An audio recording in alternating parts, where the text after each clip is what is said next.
Okay, this is Orlando Wilson, and what I want to talk about in this video is due diligence for investment projects, financial investment projects. Now, I've been in the private security, close protection, investigation business now for over 30 years, close to 35 years.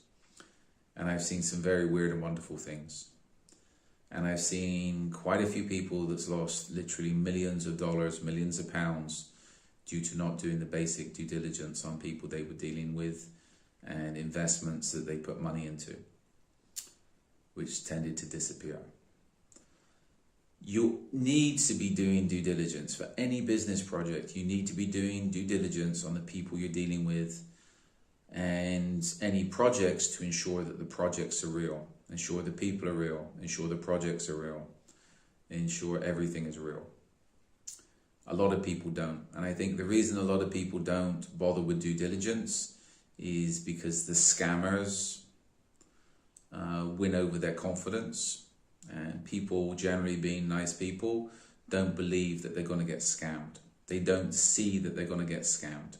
Their ego gets in the way and they don't think that they need to do the due diligence. You always need to do due diligence. As far as anything to do with money is concerned, anything to do with investments is concerned, you don't trust anybody. When somebody comes to you, especially if the person you're investing with comes to you with due diligence, proof of records, proof of this, proof of who they are, you know what? You double check it, you triple check it, especially when a large amount of money is concerned. Everything needs to be checked. Trust no one. I had a gentleman come to me years ago. He lost $1.9 million in an investment project in Europe.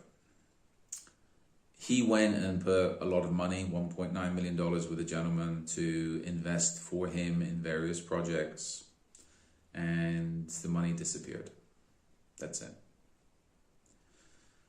And I said to this guy when he showed me the paperwork, I said, well, this looks cool, but it's all BS. I can see there's too many holes in it.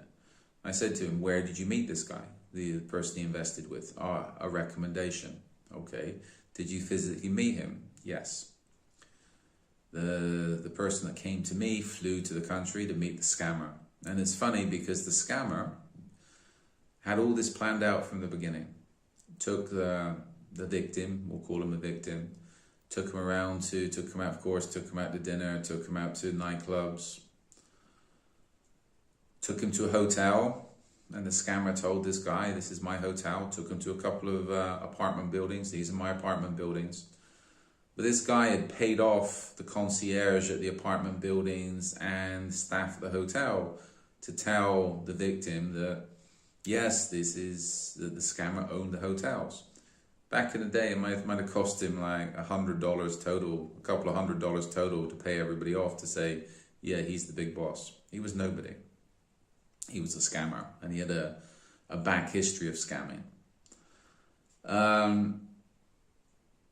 So he painted the picture, and the victim believed it. He believed what he saw. But he never bothered to verify if the scammer actually did own the hotel, if he did own the condo buildings. Why? He was blinded. He saw this guy, he's a friendly guy, took him out to dinner, took him out to nightclubs, showed him a good time. So he's got to be legitimate, right? And the funny thing was, the investor, well, the victim transferred the money over to the scammer, and apparently for the first few months of his first few months worth of investments, on paper, he made a very good return.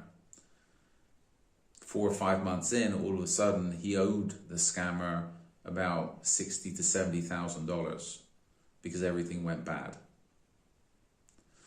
It didn't go bad, the scammer just ripped him. Long story short, this went to a tribunal court in London. The scammer couldn't come to London because he had warrants out for him. He had warrants out for him from the US. But even though we told the tribunal,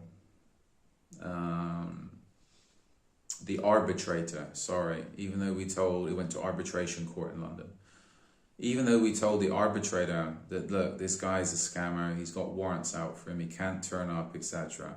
The arbitrator gave a split decision between the victim and the scammer.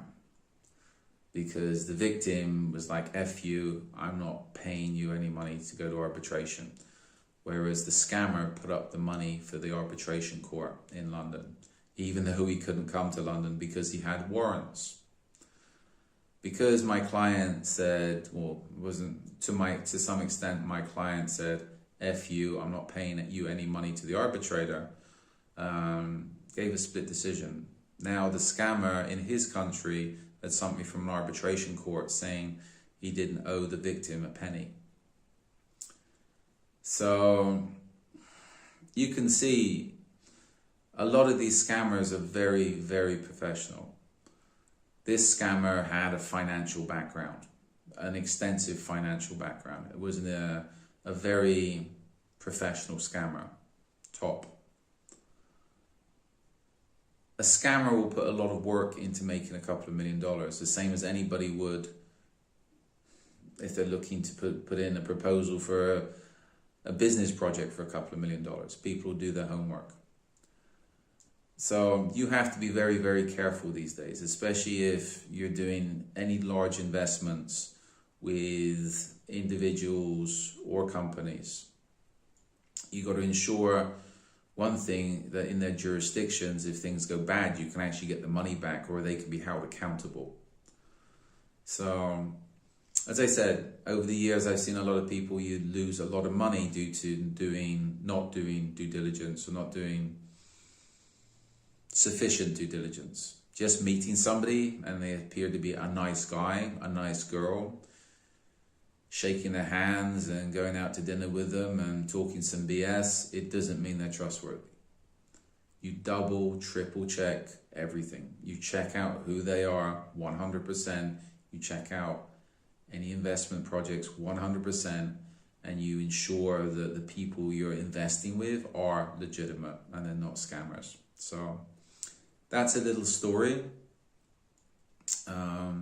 I'm going to be putting out more of these stories and more of these videos and some interviews coming up with some interesting people. But from the investigation perspective, due diligence perspective, myself and Risk Incorporated provides a full range of investigation services and also due diligence services. So before you go dropping a lot of money into any projects, be sure to do your due diligence.